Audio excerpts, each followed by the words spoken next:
Halo semua, selamat datang di dapurku, Dapur Gulapedia, tempatku belajar, berkreasi, dan berbagi resep. Kali ini aku akan sharing bagaimana aku bereksperimen dengan puff pastry. Puff pastry ini aku buat sendiri dengan bahan-bahan seadanya yang ada di rumah, tanpa coarse fat atau margarin khusus pastry.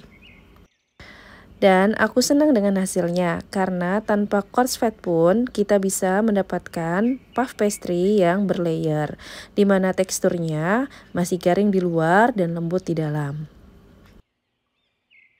Walaupun hasilnya tidak sama persis dengan yang menggunakan coarse fat, tapi menurutku ini sudah lumayan baik. Bagaimana cara membuatnya? Yuk kita simak bareng-bareng.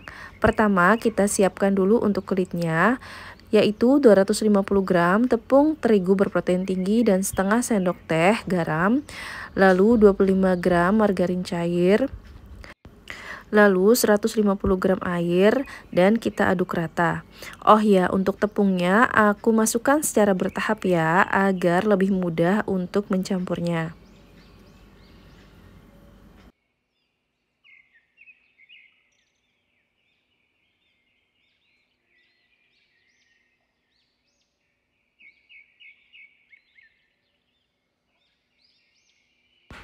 Nah, jika adonan sudah tercampur rata dan permukaan adonan sudah cukup halus, ini sudah bisa kita simpan, kita istirahatkan untuk masuk ke sesi yang berikutnya.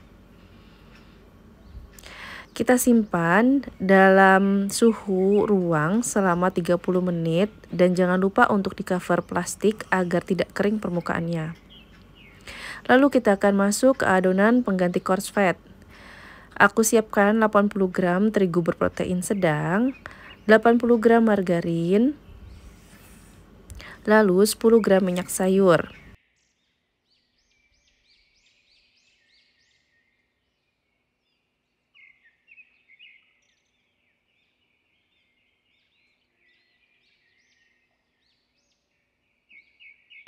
Aduk semua bahan-bahan ini hingga rata seperti ini. Ini sudah siap untuk dicetak. Kita cetak adonan ini dalam plastik bersih. Fungsinya mencetak adonan ini agar lebih mudah dalam pengaplikasiannya nanti. Nah, adonan ini akan aku rolling pin dulu, dipipihkan. Karena adonan ini cukup basah, jadi gunanya plastik ini agar tidak lengket kemana-mana. Selain itu, akan lebih mudah untuk penyimpanannya juga karena adonan ini akan kita masukkan ke kulkas sampai kaku dan lebih mudah untuk diaplikasikan di adonan kulit pastry. Kita bentuk persegi panjang seperti ini dan kita bisa masukkan ke kulkas selama 30 menit atau hingga adonan kaku. Setelah 30 menit, adonan kulit siap untuk dibentuk. Jangan lupa untuk selalu memberi terigu pada alas kerja dan tangan kita agar si adonan kulit ini tidak lengket kemana-mana ya. Kita pipihkan adonan sampai ketebalannya minimal 0,3 cm. Jangan terlalu tipis ataupun terlalu tebal. Karena jika terlalu tipis akan lebih mudah sobek, kalau terlalu tebal akan sulit untuk melipatnya nanti. Nah, lalu kita akan letakkan adonan margarin yang sudah kita masukkan ke kulkas dan sudah kaku seperti ini. Nah, jadi lebih mudah kan mengaplikasikannya. Kita tutup adonan margarin ini dalam adonan kulit seperti membentuk amplop. Jangan sampai ada adonan margarin yang keluar-keluar ya. Setelah dipastikan semua adonan margarin tertutup rapat, kita bisa gilas kembali adonan ini secara perlahan saja, jangan terlalu ditekan dan jangan terlalu ketipisan karena nanti takut robek atau takut keluar nanti si adonan margarinnya.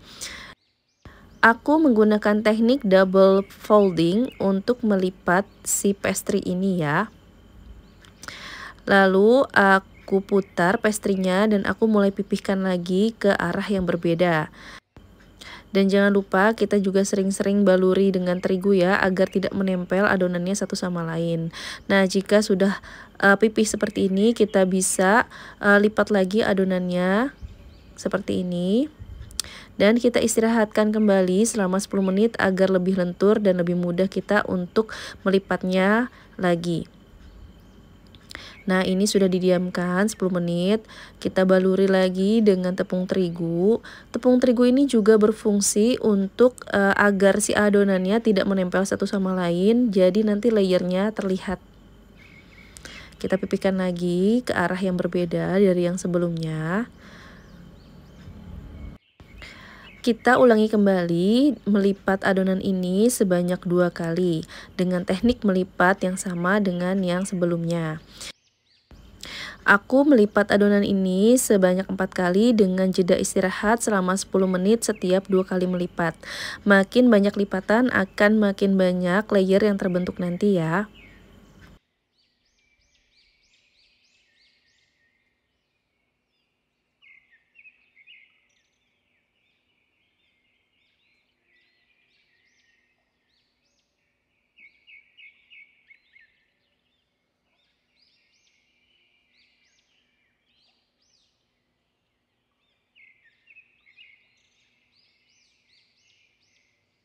Nah, ini sudah lipatan keempat, ini lipatan yang terakhir. Jadi ini sudah selesai untukku, tapi kalau teman-teman pengen lebih banyak lagi bisa diistirahatkan dan dilipat kembali. Adonan ini akan aku istirahatkan terlebih dahulu sebelum aku pipihkan kembali dan aku bentuk sesuai dengan yang aku inginkan. Dan jangan lupa untuk diberi plastik agar tidak kering. Nah, ini sudah aku istirahatkan, jadi adonannya lebih mudah untuk digilas. Jangan lupa tetap diberikan terigu ya, karena biasanya adonan ini akan lembab setelah diistirahatkan.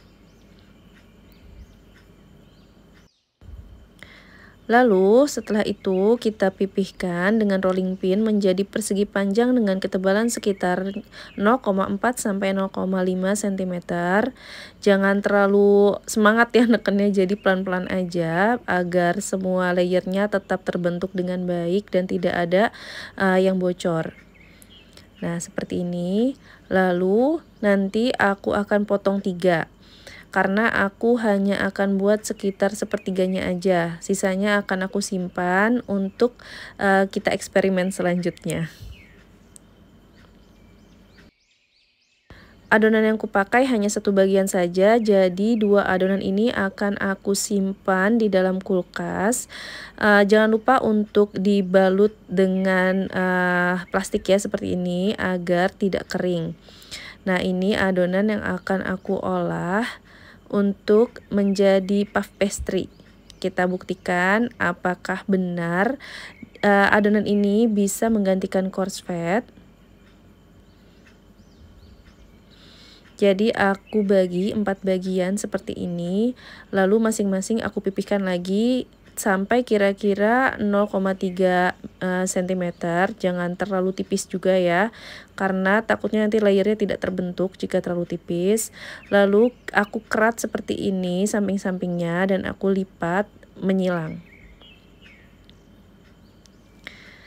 Dan yang satunya itu aku akan buat puff pastry lipat isi coklat. Jadi aku isi dark coklat dalamnya. Setelah aku isi coklat, aku lipat seperti ini. Jangan terlalu ditekan karena nanti akan merusak lapisan-lapisannya. Jadi cukup ditutup saja seperti itu. Terakhir kita beri olesan kuning telur agar terlihat cantik nanti warnanya setelah dipanggang. Pastry ini akan aku panggang pada suhu 190 sampai 200 derajat Celcius dengan api atas bawah selama 30 sampai 35 menit. Ini sudah matang semua pastry-nya. Aku isi pastry yang menyilang ini dengan selai strawberry homemade yang resepnya ada di deskripsi ya, aku simpan di situ. Hasil puff pastry tanpa quartz fat ini menurutku cukup cantik ya. Dengan hanya menggunakan margarin, terigu, dan minyak bisa mendapatkan puff pastry yang lumayan mendekati dari puff pastry yang menggunakan quartz fat.